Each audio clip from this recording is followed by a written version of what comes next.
Hey, good morning to both of you. The city of Austin is breathing a little easier now that the suspected bomber has died. As for the family, they're in shock and had no idea what led him to do this. They have not gone on camera or done any interviews, but they did release this statement through a family friend.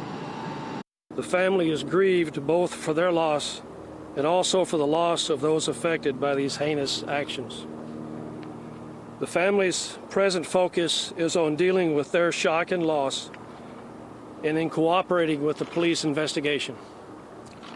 If you are a praying person, please join us in praying for the families of all who have lost loved ones. Investigators are still trying to piece together all the information and get a better understanding of who the suspect was. After spending much of yesterday searching his home and the scene of the explosion where he killed himself, they found a recording on his cell phone about how he made each of the bombs and the challenges he was facing in life. The 25-minute recording is now being labeled as a confession. The 23-year-old suspect was one of 4 children and the only son.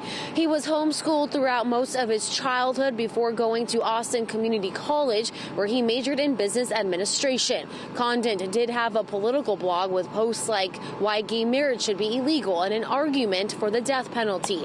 There he said he wasn't politically inclined and viewed himself as a conservative.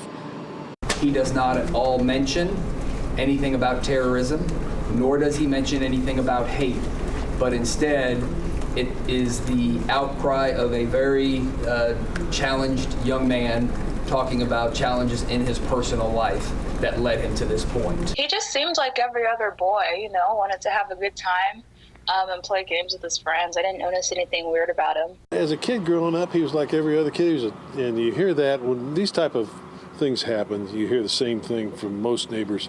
Every once in a while you say, oh, I heard that he was really rotten. But most cases, including this one, he was a nice kid. He was a polite kid. He was a smart kid.